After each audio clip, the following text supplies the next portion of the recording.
பிரியமானவர்களே, பொதுவாக நமக்கு நல்லது நடந்தாதான் நன்றி சொல்லுவோம். வேலை கிடைச்சா நன்றி சொல்லுவோம். ஆசீர்வாதம் வந்தா நன்றி சொல்லுவோம். ஆனா வாழ்க்கையில பிரச்சனை கஷ்டம் வந்தா உடனே ஏன் கடவுளேன்னு கேட்போம். ஆனா பைபிள் என்ன சொல்லுது தெரியுமா? 1 தெசலோனிக்கேயர் 5:18 எல்லாவற்றிலேயும் ஸ்தோத்திரம் செய்யுங்கள், அப்படி செய்வதே கிறிஸ்து இயேசுவுக்குள் உங்களை குறித்து தேவனுடைய சித்தமா இருக்கிறதுன்னு பார்க்கிறோம். பிரியமானவர்களே, தாவீது ராஜாவா ஆன பிறகும் ஒரு நேரத்துல அவனுக்கு பெரிய கஷ்டங்க வந்துச்சு. அவன் தங்கியிருந்த சிக்லாக்க எதிரிகள் வந்து எரிச்சிட்டாங்க.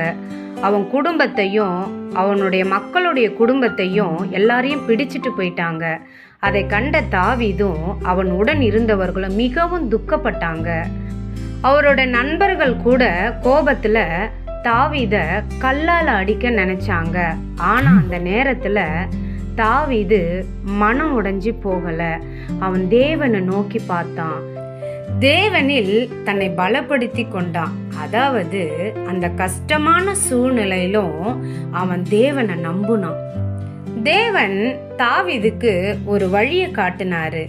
அவன் போய் எதிரிகளை ஜெயிச்சு தனது குடும்பத்தையும் எல்லாரையும் மீட்டு கொண்டு வந்தான். அதுபோல நாமும் கஷ்டமான சூழ்நிலையிலும் தேவனுக்கு நன்றி சொல்லும் பொழுது நம்மையும் மீண்டும் உயர்த்துவார்.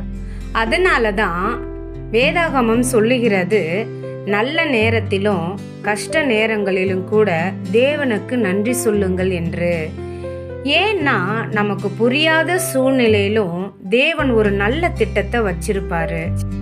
சில சமயம் நாம் சந்திக்கும் பிரச்சனைகள் வந்து நம்மை பலப்படுத்தும்.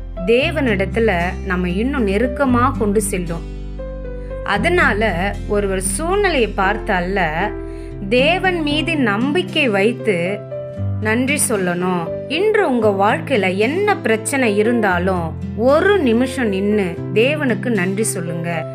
ஏன்னா நன்றி சொல்ல இதயம் இருக்கும்போதுதான் தேவன் அதில் சமாதானத்தையும் ஆசீர்வாதத்தையும் நிரப்புவாரு. அதனாலதான் வேதாகமம் தெளிவாக சொல்லுது, எல்லாவற்றிற்கும் நன்றி சொல்லுங்கள், இதுதான் தேவனுடைய சித்தம். ஆமேன்.